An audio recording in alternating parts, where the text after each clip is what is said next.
am. My family says I'm a part raccoon because I wash everything before I eat it, just as the raccoons do. But on the other hand, my family seldom has any kind of health problem or sickness. I attribute it partly because we are fastidious in how we prepare the greens before we actually put them in our food. So what I've done here is strip out the older greens like this one, pull those out. You want a little bit of snap in your salsa. This doesn't add much snap. You need a nice sharp knife. That's always a good thing to have, so have your sharpener handy. Always start your chopping session. I don't care if you were slicing and dicing the day before and just sharpened up. As a habit, always make sure you have a nice, clean, sharp knife. So here we go. We're just gonna take these over here, remove all the trim these roots, and there's a good cook will use every usable part of a fruit, vegetable ingredient. I don't consider those roots usable. So we're making salsa today, and salsa, year-round dish. Today happens to be a Sunday.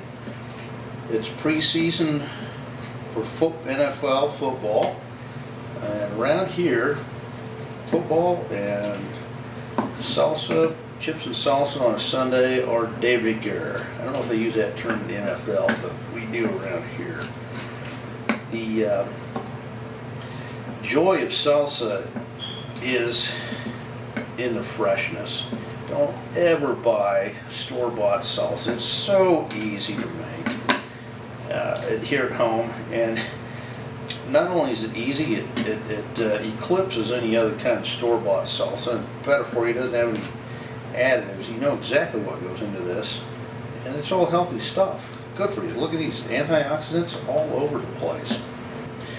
All right, now we've trimmed off all the roots here. We don't put those in the garbage disposal. We have a tendency to foul the air over time, and they will foul the gears on your garbage disposal. So those need to go out in the trash. Next item. You notice I'm moving from onions, which are fairly volatile, fill the air with a fairly pungent aroma, and I'm going to move on to cilantro and then finish with tomato. There's a reason for that. As I'm using this porous cutting board, I want to make sure that I don't end with the most potent item. I want to essentially rinse the cutting board with the tomato juice, and that all goes into the salsa. Tomato. Now we're going to cut up the cilantro. I haven't unbundled yet. I did wash it, but cilantro, in understanding where it's grown, it tends to have a lot of sand and other things you don't want in your salsa, so we're going to scrub this up really well. We'll be back to cilantro. Look at the density of this. You want to very thoroughly rinse, hold the stuff down under the faucet, rinse, massage every kernel of sand. There's nothing worse than biting into food and having that grit. So let's just dispense with that. So we've got our stems firmly in hand. We'll lop those off, toss those in the trash, and we'll proceed to use our little cleaver on the rest of the cilantro here, anchoring the point firmly so we don't have any swivel that could take out a finger or cilantro. So just go back and forth, kind of do a grid back and forth, mince it up. After you're done mincing, just scrape everything in. We're going to do the same thing with the onions next. What you want to have at the end of the day is a balance, almost 2 to 1. Twice as many tomatoes as these other 2 ingredients. So we're going to pick these up, shuffle them like you would a deck of cards, get all these bulbs down at the bottom to the extent you can. It makes them more manageable that way. And rip up the top. I'm going to lop and toss these these tendrils up here because, for the same reason we did earlier, those don't have much crunch and excitement to the mix. In fact, those, I don't like those either. We're just going to toss those over. Now, it's up to you how coarse you want to make your cut. We go about 1/4 of an inch on our green onions because that seems to fit and stay on the tortilla chip at the end of this exercise, and that's what we want to have. Salsa that is easy and flavorful to eat. Man. Here we go with the onions. Down into that we go. So we have Roma tomatoes. You can use any tomatoes. We just happen to have Roma tomatoes on deck, and we're going to actually slice these little stem pieces off and set those aside. So these have all been scrubbed and washed heavily. Let's do a little slice front to back. You're looking for that ideal dimension that'll fit on a tortilla chip. That's a little bit large, actually. Something more along this line is going to work. Now, Romas are not known for their juiciness. If you're going to use Romas, that's fine. They've got good flavor. There are other varieties that are much juicier and will add that tomato juice to your salsa. I make up for the difference in the fluid by adding lime juice. Now we've chopped up most of our ingredients. Really simple. And if you look at the ingredients, you've got a little white from the bulb of the onion, a little green from the salsa, a little red from the tomato, the colors of the Mexican flag. They're all here. Delicious. Enjoy. So stir them up and keep an eye on the balance. You want to keep the tomato ratio of tomatoes to the rest of these ingredients about 2 to 1. Now you can see there's a lot more green in here than there is red, green and white. So we're going to add some other colors, and maybe the hardcore Mexicans won't like this, but we're going to add some yellow tomatoes because we have them on stock. So here we go. We're just going to slice these little bad boys up, add them to. No rhyme or reason on this, just get them chopped up. They're getting a little soft in the refrigerator. They were grown here locally, right here in Riverside. A little softer than we would like for a salad. But as a background to a fairly dry salsa that you just saw, this is great stuff. This is a good addition. I have successfully chopped I guess that was a pint of these yellow tomatoes here. So that'll add a delicious flavor to the salsa, the juices to flow in your salsa. To make that really happen, kick it up a few notches, we're going to add some lime. We'll be right back. Each of these citrus pieces, I usually have a fruit cocktail. I use the lemon, locally grown oranges, the Washingtonian navel being our favorite. Don't be shy. If all you have are oranges, use those. Lime is preferred.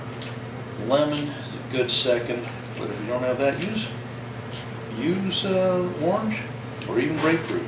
Grapefruit will give you a shortcut because you only have a couple of grapefruit necessary to produce a large volume of citrus juice to flavor your salsa.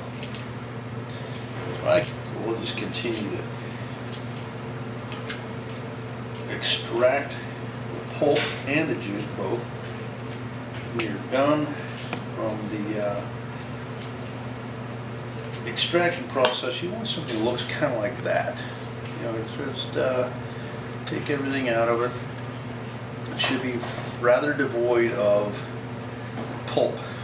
The rest of that delicious citrus flavor needs to go into that salsa.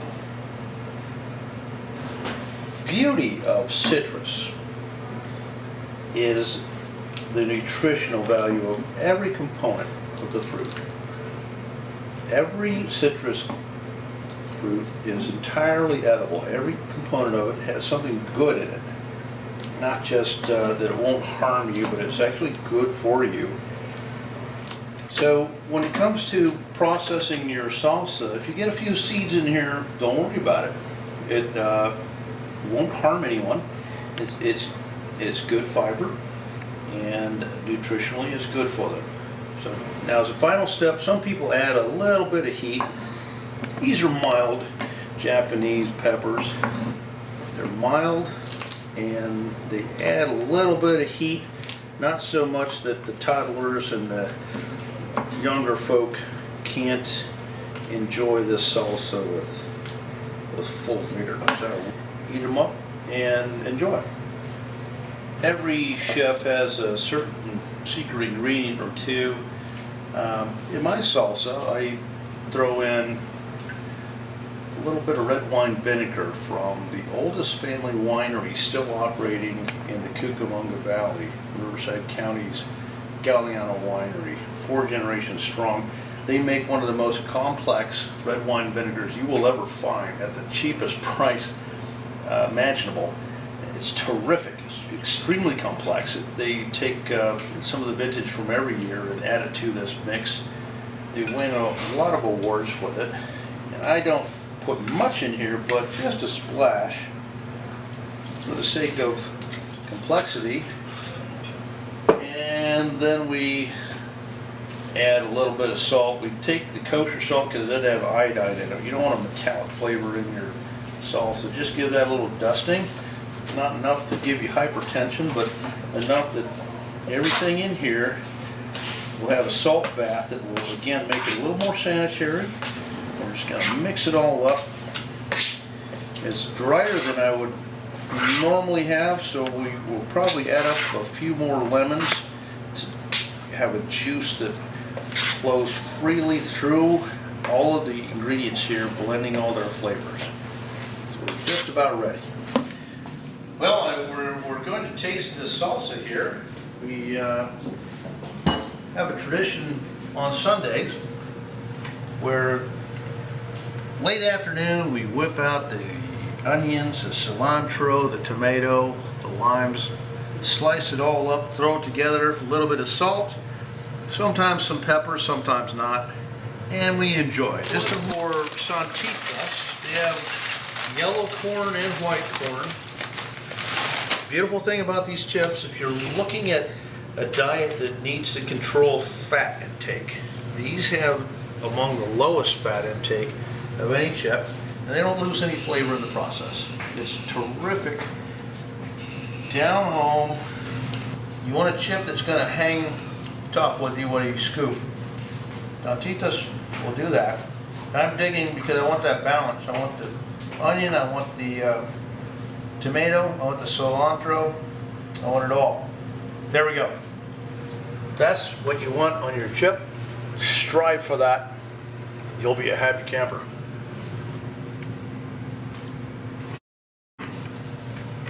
Not my opinion that matters.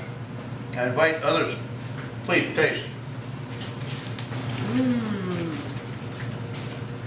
Perfect. Delicious. Probably need something additionally. A little pepper, salt, what does it need? Perfect.